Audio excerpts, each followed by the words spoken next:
सिन्धुलीको दुधौली नगरपालिका 3 निपाने स्थित खुट्टेपानी फाँटमा धान काट्दै किसान। यति बेला यहाँका किसानलाई धान काट्न भ्याइ नभ्याइ छ।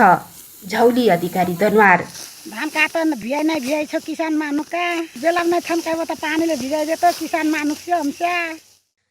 देश चुनावमय बनेको छ।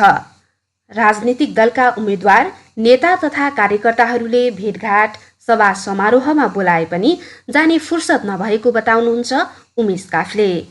अब हामी किसानीलाई के चुनाव के चाड के पर्व अब तिहार अघिदेखि नै धान कटाइ सुरुमा लागेका छौँ। अहिले नेताहरू बैठक गरेका छन्, के गरेका छन्, यता आऊ भनेछन्, उता जाऊ भनेछन्। अब हामीलाई धान काट्न अब धाउँदो छ। अब 80 रुपियाँ किलो मल हालेर फलाएको धान माया छ, गेडोमा माया छ। परिवार पाल्नुपर्ने हुन्छ, रोजगारी छैन। अब उही भाषण गर्छन् नेताहरू, यारा वा गर्छन्, केही गर्ने होइन। लास्टमा किसानी तल हो। नेताहरूको भाषणमा हिँड्ने खासै रुचि छैन। चुनावी माहौल छ भन्छन्, के छ कसो छ। भ्याइए भोट हाल्न गएला, नभए धान झारिन्छ, भकारी भरिन्छ। बाली लगाउनदेखि थन्काउनसम्मको लागि गाउँ गाउँमा आधुनिक कृषि प्रविधिहरूको विस्तार हुँदै गएको छ। यसको लागत खर्च महँगो भएकोले प्रयोग गर्न नसकिएको भन्नुहुन्छ कुन्ता थापा। धमाधम कमाइ थन्काउन धान काट्न चलिरहेको छ। आउन त धान थन्काउनको लागि अहिले विभिन्न साधनहरू आएका छन्। भए पनि महँगो प्रविधि तेलहरू महँगो खर्च भएकोले हामीले लगाउन पनि सकिराखेका छैनौँ। यस्तै गाउँघरमा अरमा परमा गरेर यस्तै सबैले एकअर्काको सघाएर हामी खेतीपाती उठाउँदैछौँ। त्यसै गरी नै चलाइराखेका छौँ अहिलेसम्म।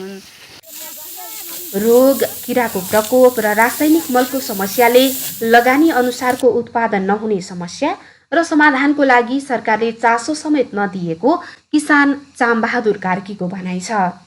धान त राम्रो हुँदैन, किराले खाएर सबै झुटो मल नपाएर त्यस्तै रोग लगाएर रातै रोग लगाएर झिप्पै त्यहाँ रातै रोग लगाएर दबाई हाल्यो। त्यहाँ फेरि टुप्पा काट्ने बोट सबै काटेर झुटो पारियो। झन् त राम्रो थिएन गर्नु भएको के गर्नु।